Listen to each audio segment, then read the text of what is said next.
Also, I want to let you guys know I just hit the record button. This is going to be recorded for future viewing, okay? Just want to let you know. And feel free, like Libby said, drop questions, comments in the chat. I'll be monitoring the chat. So feel free to ask questions and I'll make sure that they get to Libby, okay? All right, so can everybody see my screen and hear me? Yes. Okay, perfect. All right, so today we're going to be talking about strategies for staying connected using social media.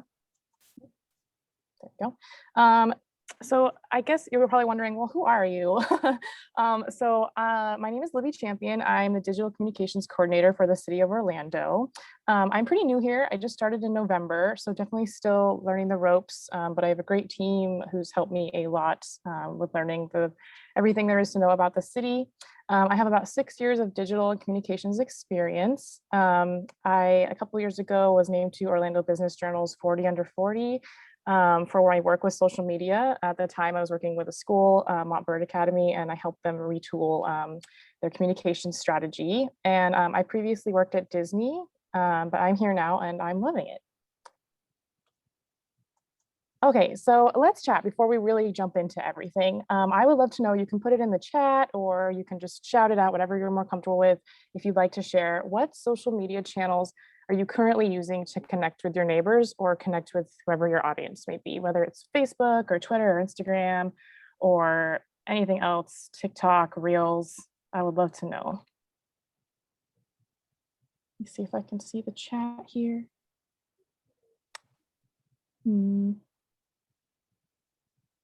Jamila, can you see the chat? I do, yeah. So Jennifer said mostly just email. Jeff said they're using Nextdoor and Facebook Ah, groups. yes. That's great. Okay. Anybody Yeah, else? same here. Same here with Facebook. We also have a WhatsApp group. Hmm.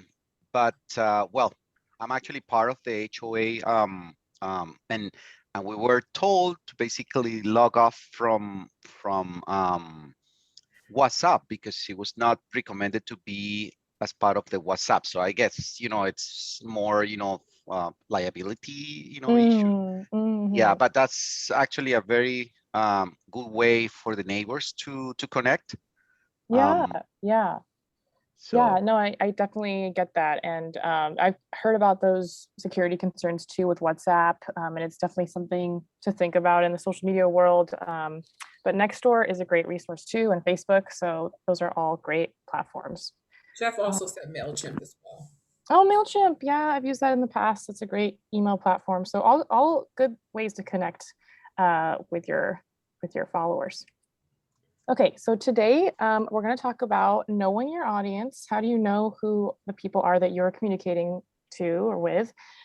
Knowing which channel or channels are right for you, and creating engaging content. So how do we stay connected and create content that people are going to want to like and follow?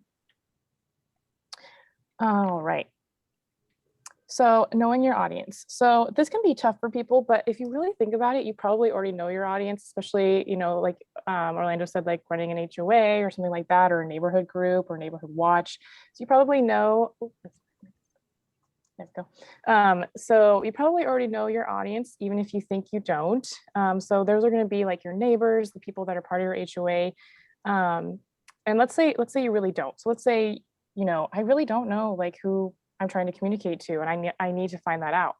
It's easy to see this information on Facebook Insights or whatever platform you're using. And I'll show you a little bit of that in the next slide. When we go to that information, it's easy to get bogged down with the data. So I've definitely been guilty of this. It's something I'm still learning about. There's so much information about there about who's following you, what their habits are, um, just tons of information about when they're online and things like that. And I, definitely recommend not getting bogged down with that data. It can be hard to know like, well, what parts of this matter?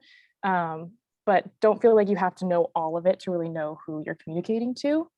And then know what issues matter to your neighbors and rise above the noise. So we'll talk about that one a little bit more too, but it can feel like you have to post anything and everything.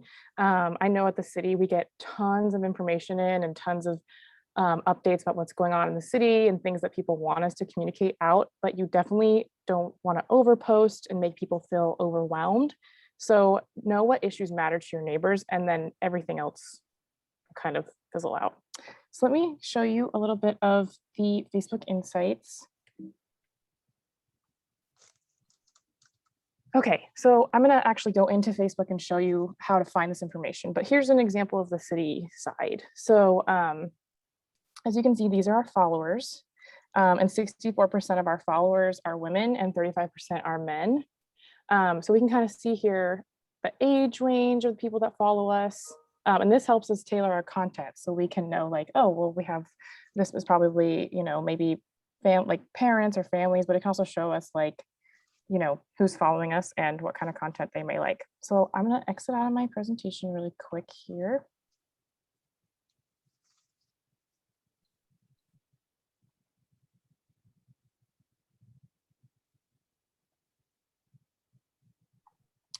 Okay, so let's see if we go to our page. All right, and we go, so this is our page here, the City of Orlando's page. If you go over to the left here, there's this Insights button. And then if you scroll down in there, there's a lot of really great information in here. You can see your like information. You can see your reach, page views. But if you're looking for people to see like who, you know, likes your page or who engages with your content, the people tab right here is going to be what you want. So like I said, if you click on that, it'll show you a wide range of information. It'll show you the gender of who's following you. It will show you where people are following you from. It'll show you who's engaging. And I should clarify, there's a difference between people liking your page and engaging with your page. Engaging is when people are actually clicking on things, when they're going to your links, when they're commenting. Anytime they engage or react, that's engagement. And then liking is just when they like your page. So you can kind of see some information here and then tailor your content that way. If you really want to get very granular with it, you can go to Overview and you can export this data, and that will tell you kind of the trends with your social pages. So you can go here to last 7 days and change this. But like I said, this is a lot, and it changes all the time too. It's something, especially with Facebook, Facebook changes all the time. So don't feel like you have to know every single piece of this information. I would encourage you to kind of find your what key data you want to know, what your key performance indicators are. So if you're saying, for example, I really want my engagement to be up. People are on my page, but they're not engaging with anything. Then maybe you look at this and you see which posts have the most engagement, and then you try to tailor your post from there. So I would challenge you to just think about what you're trying to reach and then make that your goal. Okay, so let me get back into my presentation here. And Libby, Yes. one of our participants asked the question, do you have to be a group administrator to see insights for a page? I believe you do, yes. You can't be, there's different roles on your page. I believe there's like admin, editor, a couple others, and I'm not sure if you have to be an admin per se. I think you might be able to do it as an editor, but you do have to be on the back end. So you can't, if you like the page or something as a regular person, you can't see this information, but you do have to be on the back end to see it, yes. Okay.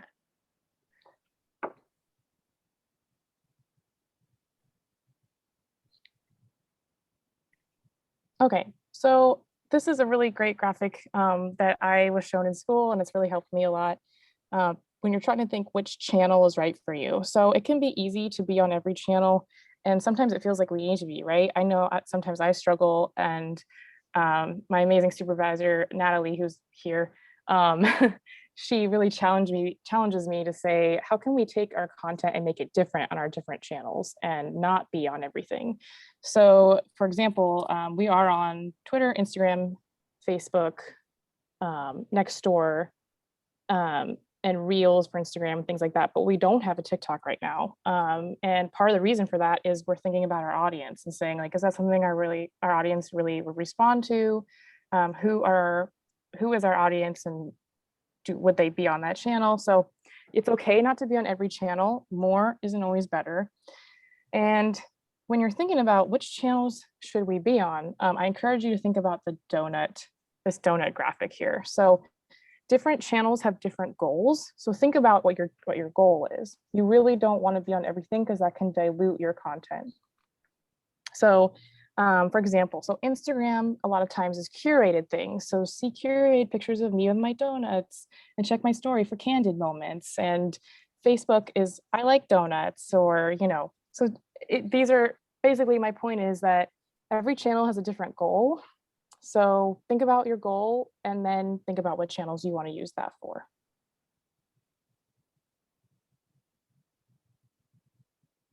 Okay, so it's okay not to be on every channel. More isn't always better.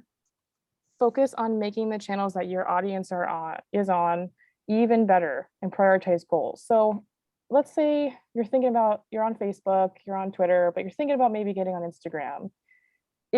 I would challenge you to think about, is it better to start a new channel, or is it better to think about making more quality content for your current channels? So that's not saying, starting a new channel is bad, but definitely think about, I would say quality over quantity sometimes can be better. And if you do have multiple channels, try to post different things throughout. For instance, Instagram might be better for out and about neighborhood photos. So like I said, this is something we really try to think about. Some things we do post on everything, especially if it's really important community information. So for example, like vaccine information, we've been posting in a couple different places. And like we have a Lake Eola master plan meeting that we posted everywhere because that stuff really needs to be communicated out to everyone, but sometimes it doesn't need to be. So I'll give you an example. So we really use our Instagram channel for quality of life things. So that's really where we say, like, what makes living in Orlando the best? So like, why do we live in this amazing city beautiful?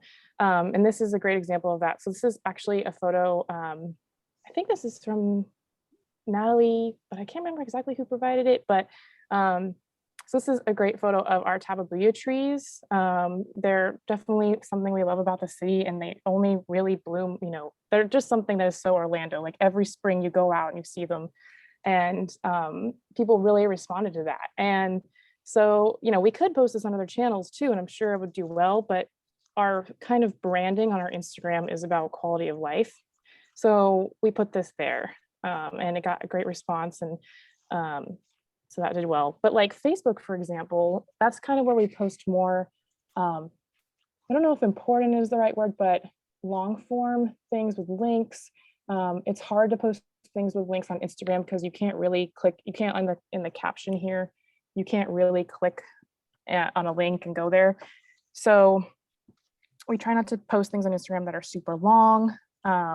So something like this, where it has lots of information about vaccines, we would put that on Facebook and then maybe shorten it for Twitter if we could, and post a shorter link or something like that. So just things to think about when you're thinking about which channels to use. Okay, so when you're thinking about so now you've hammered down your channels, but now you have to create the content, right? And sometimes that can be the hardest part. It's definitely not easy sometimes to be creative or think about, what is our audience going to like? So here's some tips for that. So something that really helped me when I started with the city is my coworker, Doug, he challenged me to think about the why. So ask yourself, why does this matter? Is this something that is gonna inform my followers? Is it something that is going to show the purpose or mission of whatever my organization is? Is it addressing a community need? Is it educating? Does it work for social? So like, for example, like you have a PDF that you need to share. Is that going to be the best for social, or should we put that in an email where it's more accessible? Does it translate well? But once you've thought about these things, if the answer is yes, and it doesn't necessarily have to be yes to all these things, but if it's yes, then you can work on the how. So what channel might this work best on? So think about those things that we just talked about. Is it more long form? Should it go on Facebook? Or is this better for MailChimp or another channel that I'm using? Or is it better for Instagram if it's a short little snippet or a fun little photo? What time and how often will we share it? So that's something that I am learning more about too. I actually just went to this great government social conference, and a presenter there said that they try to post at 9 a.m., noon, and 5 p.m. every day. And it was really interesting because their reasoning was that people are either in the office or looking at their phones, unfortunately, maybe at 9 a.m. and then at noon when it's lunchtime. And then at 5 p.m., they're either home or they're getting ready to leave or they're at home. So, and that's also something you can look at in your insights. And I'm happy to go over that if anybody would like me to, I'd be happy to. You can see when people are looking at your page and see when it might be best to share. So there's something to think about too with your strategy. What's our plan for responding to comments and engaging? So this is something that we really work on. I work with my leader a lot on is, especially when we have things coming up that we know are going to get a lot of engagement, if it's like big news or something controversial, how are we going to respond to people? And we'll talk a little bit more about that too. And then what's our overall strategy? I think when you're thinking about the how, before you even post, you should ask yourself, what's the goal? Like, what do we want people to come away knowing or understanding, or, what do we want people to get from this after your post? And then experiment. So this is something that I do all the time. And sometimes it works and sometimes it doesn't. So I'll give you a great example. So recently, we are looking for our next poet laureate here in the city of Orlando. And I just worked with my team to post a kind of Mad Lib style Facebook post. So it was a poem from our current poet laureate, Susan Lilly. And we asked people to fill in the blanks for things that are missing and then make their own poem. And I thought it would go over pretty well, but it did not. We didn't really get much engagement. Nobody really replied. So you learn, even though I've been doing this for a long time, like social media changes so much. So I'm going to go ahead and share our Instagram again. So something we've been working on is Reels. So Reels are Instagram's kind of answer to TikTok. So it's not exactly the same, but it's almost the same. And so we are on Reels now, and we've been experimenting with that. And I'm learning about it all the time. I just did a reel today, actually, and I learned something about captions, and it's changing all the time. So they just added a captions feature, and you just kind of learn as you go. So I'll just share. This one is one we just did for Earth Day.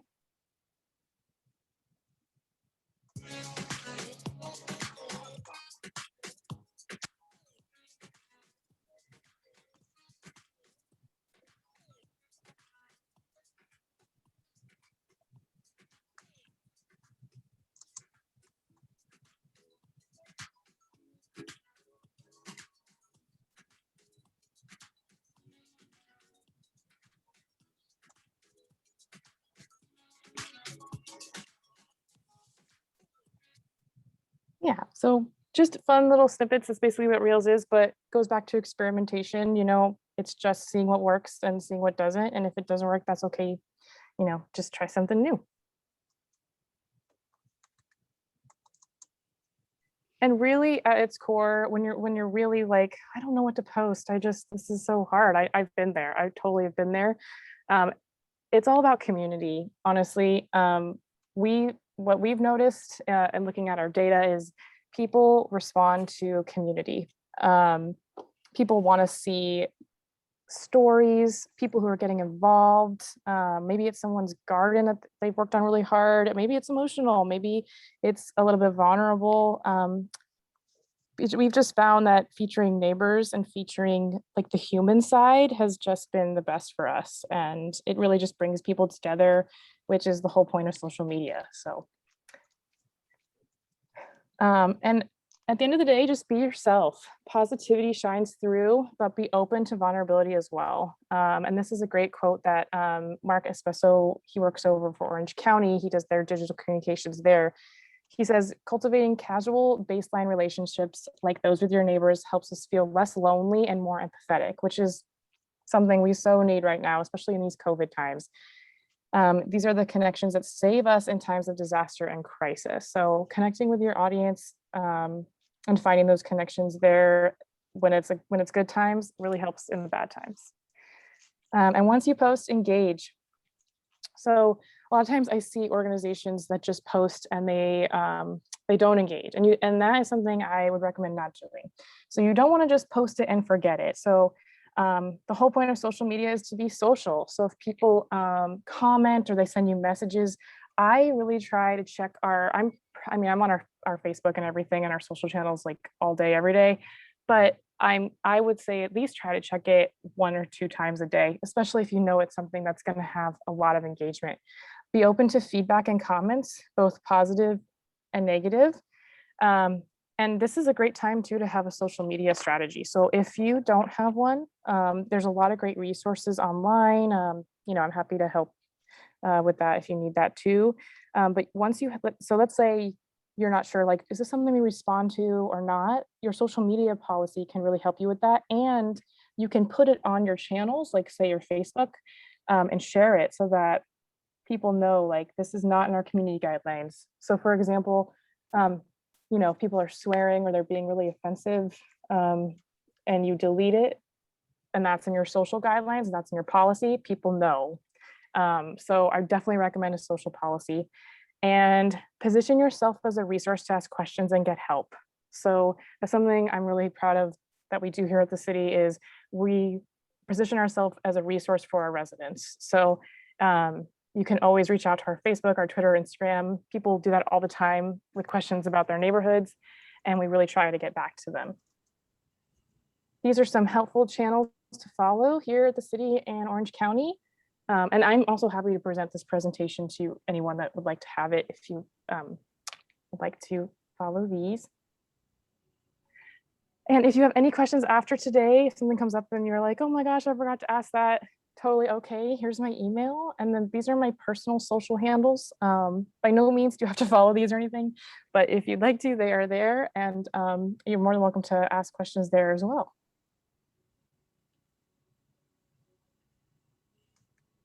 And that is my presentation for today. There's questions in the chat. Can you see them? Oh, I can see them now. Okay. Great. And I'm so sorry. I definitely wanted to leave more time for questions.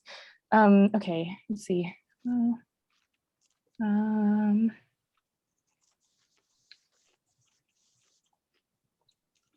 Is there a way that neighborhoods can get help on creating guidelines for responses from Jennifer? Yes, Jennifer, definitely. We can work with you on that for sure. Can you talk about posts and how much wording they should have? Oh, Cindy, this is a great point. Yeah, so that's kind of going back to thinking about what your channels, what you want to use them for. Facebook, I would definitely say more long form, but I wouldn't go overboard. Like, you don't want a whole essay. Yep. Can you read the question again? I don't think you Oh, read it. sorry, I didn't mean to, I just whispered it. So Cindy asks, can you talk about posts and how much wording they should have? Which is a great question. So this goes back to kind of thinking about your channels and what your goal is. I would say that Facebook is definitely better for long form, but don't go overboard. So you don't want to put a whole essay in there. I would say, gosh, maybe no more than 300 to 400 words, but it's hard. I've never counted my word count, but I'd also say there's something we think about too called the fold, which is when you look at a newspaper, all the important information is usually at the top of the fold where the headline is. So if you have something that you want to get out that's really important, put that at the top of your post. So it doesn't have to be the first line, but you know that little thing on Facebook, especially where it says like read more, you don't want it to be below that. Like, get the important information out first, because a lot of people aren't going to click the read more. So think about being above the fold too when you share that information. Oh, that's great. So Jeff Smith says you might add the community paper to your list of outside resources. They do a great job of covering neighborhood news. Jeff, that is great. I definitely will do that. I'm always trying to find new news, so that's great. Anything else? Hey, Libby, can you talk a little bit about Facebook events and if they're Yes. better than just using the text? Do they go far? Is that the best way if you're promoting a local neighborhood event? Should you create a Facebook event or just put the information into a post? Yeah, no, Cindy, that's a great question. I think Facebook events are invaluable. They're great because you can share them in posts. You can, let's say there is a lot of information for this event. You can put it all in the event and you don't have to put it in a very long post. And what's great about events is when people, depending on how the administrator has set it up, when people reply or when people RSVP, then their friends can see that they are going, which I've done that where I'm like, well, I don't know, like, does anyone I know, are they going? I want to know. So I would definitely recommend events. We use them a lot here at the city, and it's just an easier way to say like, hey, come to this event, click below to see all the information. You can even stream to events. We've done that before where we stream, like live stream ribbon cuttings and groundbreakings and things like that. So events are great. Definitely recommend. What about like creating like games to create for engagement? Like I'm just thinking like at the neighborhood level to try to get more people to create engagement on your page. Like, is it better to like on Instagram, maybe like put photos of your neighborhood or on like the city does, like find this in the picture or something that creates better engagement? Yes. So that is a great point too. Like having some sort of like call to action or a game is always a great way to get engagement. So we do, like Cindy was mentioning, we do like find the swan in this picture to promote our historical preservation board calendar. But you can definitely do that in your neighborhoods. You can say, you can take a picture of a garden and say, hey, like share your garden with us so that maybe we can share it in the future. Or you could have a game, like Cindy said, there's lots of different ways that you can engage, but asking people to do stuff is always a great way. Sorry, Jennifer, I saw your hand. No, I was going to say, Libby, we've seen that in a lot of cases, neighborhoods that are close to each other will kind of follow each other's Facebook pages. So if, say, Colonial Town South does a great engagement, find the hidden swan stress ball in the neighborhood, Colonial Town North might see that and say, hey, that's a really great idea. Yes. Why don't we kind of do something sort of like that?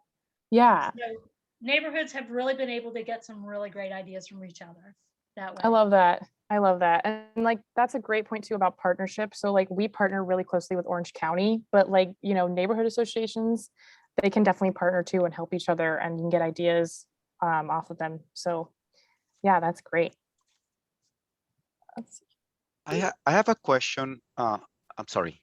No, go ahead. Can I go? Okay. So I have a question regarding the difference between using the social media versus having your own, let's say, web page, or maybe something, just private, because I know that there are some security concerns in some of the social media, right? Actually, this is what is happening right now in my community, because they don't want to really have any type of information misleading, or maybe especially now we are actually a new community. We have a lot of issues with the gate. We don't want to really have any information that can spread out outside our community, right? So what do you think? I mean, I know social media, I'm a fan of social media, so I'm actually trying to convince the people around that we can use it, of course, depending on the different security measurements that we can have,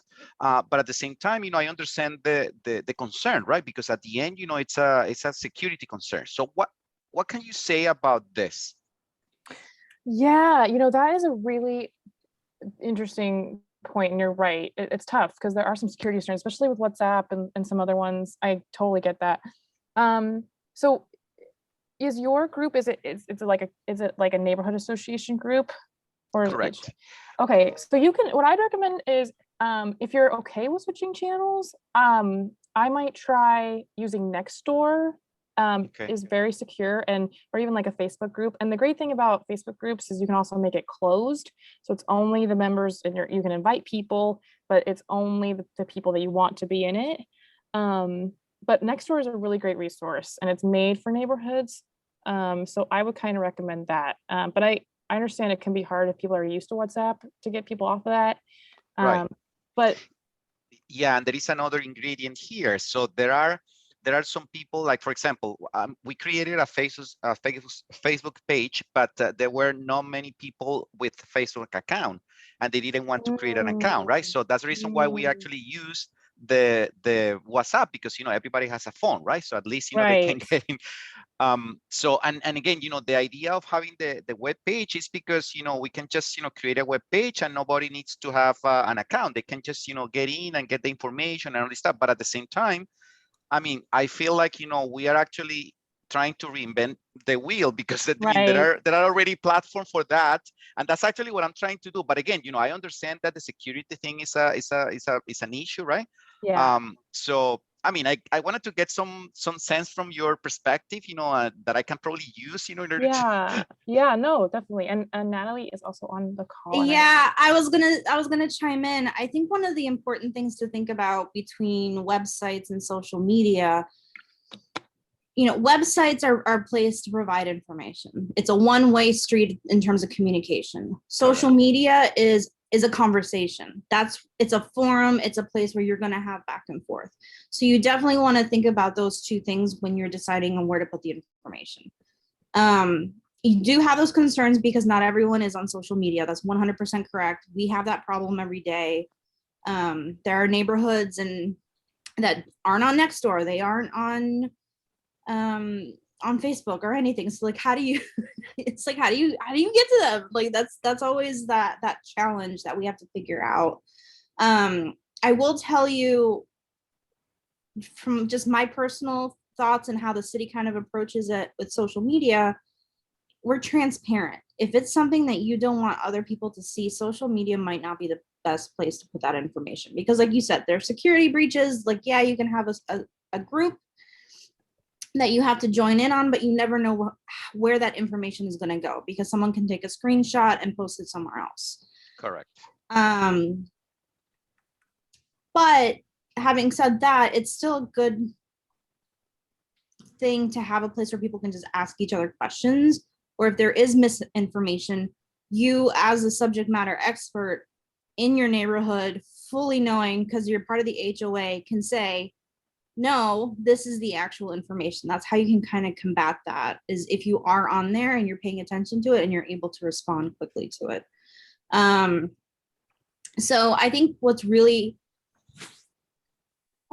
important is not to put all your eggs in one basket in terms of social. So it's like, we're digital communication. So it's no longer just website. It's not just social media. Like, we have to think about the whole and how we're reaching everybody. So that might even include, do you have to go and put door hangers on every door at one point? Probably. Right.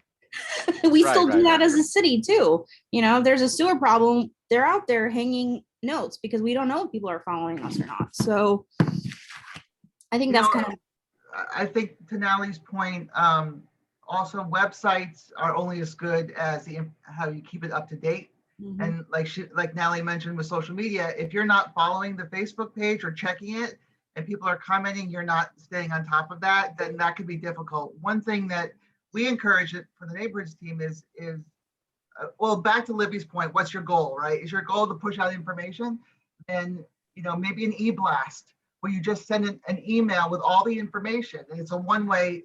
Well, for the most part, it's one way, but you push the information out. I just feel people get very gung-ho to create websites, and if you don't update it, people aren't going to go there. So an e-blast is like, it's quick, it's efficient, you get the information out. and then you don't have to necessarily put that information on Facebook. Facebook could be more of a social engagement thing versus like actual information that people need to know. Maybe an e-blast might be best. Okay. It really depends. Again, what's your goal? No, absolutely, absolutely. I get it. Hopefully that helps. I don't know if it did, but No, absolutely, absolutely. And again, I kind of know this, but I wanted to also get some of your perspective, right? So maybe I'm wrong, maybe I'm doing something that is not correct. I totally agree. I mean, and again, I mean, it's easy to maybe, let them, use I mean, ask for using the social media when they don't like it, and again, it's just I'm just trying to find the right approach that I should take for this. What association are you with? Just curious. It's Velvi. It's a new community here in Lake Nona. Okay. Oh, awesome. Yeah, it's a very small community. We are only 85 houses. Actually, it's funny that the WhatsApp group is actually very, very tight. We have a lot of people engaging that, but I mean, we had a meeting with the lawyer, and they asked, the directors to go log off from the WhatsApp group, and so right now we don't have a communication with the community, right? Because for this, and again, we're seeking for more details about this, because I don't think it's I mean, communicating with the community, I mean, if we do it the right way, it's very important, right? So yeah. Orlando, I'm Susan Harris, and Barb on your board yes, reached out to me, and I think you guys need to have a longer conversation with your attorney. Yeah. To just really tell them, I think neighborhood groups and especially mandatory associations need to have a presence in social media, because that is just the way people are expecting to get information and communicate. But there are very strict things, as your attorney advised you, that you all absolutely cannot talk about any board, business, or anything you think that could come up before the board. And so Right. that's where you all have to really understand what your role is, in the community, because it's a very slippery slope correct. to go through. But I encourage her to reach back out to that attorney to really have a greater conversation. And maybe it's just the What's Up app that is the problem, but the other platforms that Libby has shared today, may work. But yeah, and also bottom line is you always need to follow your attorney's advice. Yes, I agree. I mean, again, that's exactly. So, I mean, that's the reason why, we understand that this is not a legal advice, it's more, to get a sense of what, the social media and everything is, it's happening right now. So yeah, it's absolutely, I agree. Thank you, Susan, for that. Does Yeah. anybody else have any questions for Libby? I saw a couple of the people pop one. Jeff, I know you put a comment or a question in the chat. I wasn't sure if it was a question or a comment. So if you want to expand on that, maybe we can walk, through that your thought. You're Oh, muted. Jamila, I think I see it. It's more of a comment than a question, I guess, unless somebody has any suggestions. Yeah. We've got 500 plus homes in the neighborhood. And while we've got over 500 people in our Facebook group, a lot of those aren't actually living in Lasona Fern Creek. So we like to send out the newsletter, but we only have 140 or so email addresses to use. So it's been frustrating to see a level of participation in Facebook or Nextdoor and not be able to address the group that lives in the neighborhood directly, do you promote the newsletter on your Facebook page? Sure.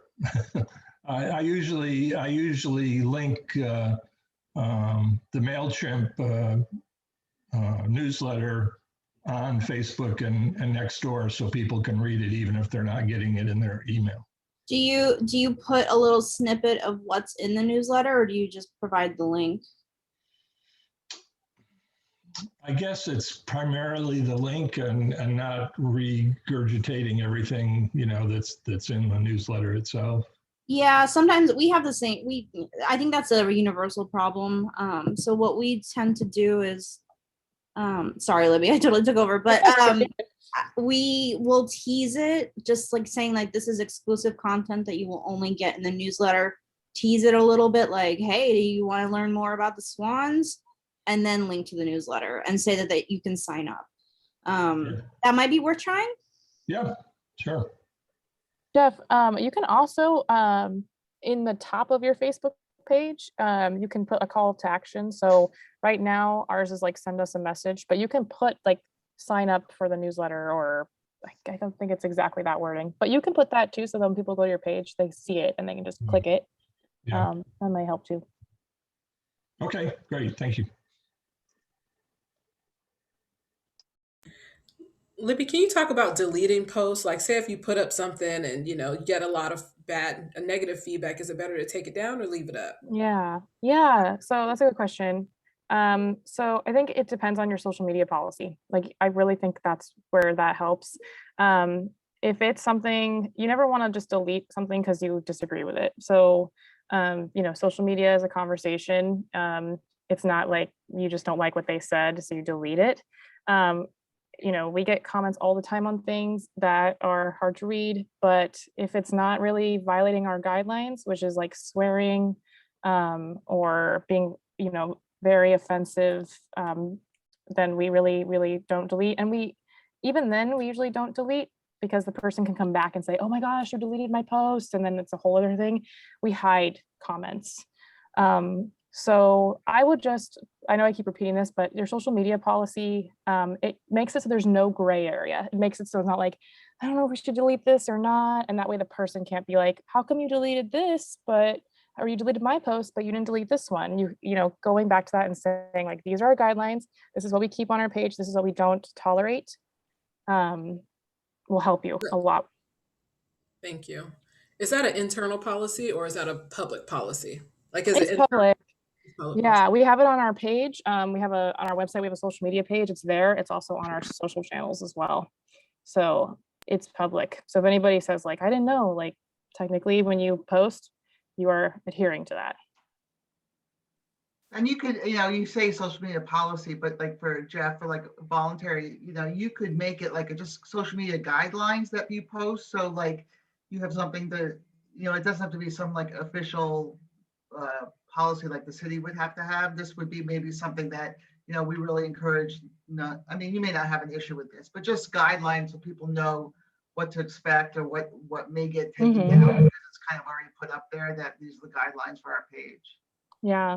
And I know at least, I don't know about WhatsApp, but I know at least on Facebook, when you join a group, you can even put like your guidelines in the join requirements, and then you can ask, have you read the requirements? And that's something they have to click on in order to join. So that's all helpful.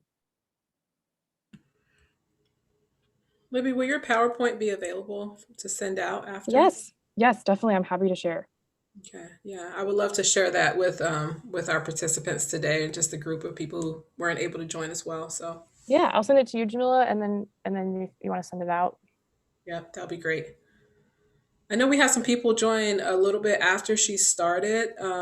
If anyone has any questions, feel free to just unmute yourself and ask them. We have a few more minutes left of our workshop.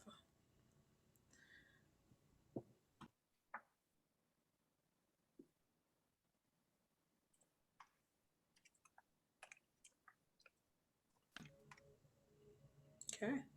Crickets. One thing I do want to say, and this, oh, thank you, Mike. Mike says awesome. Thank you.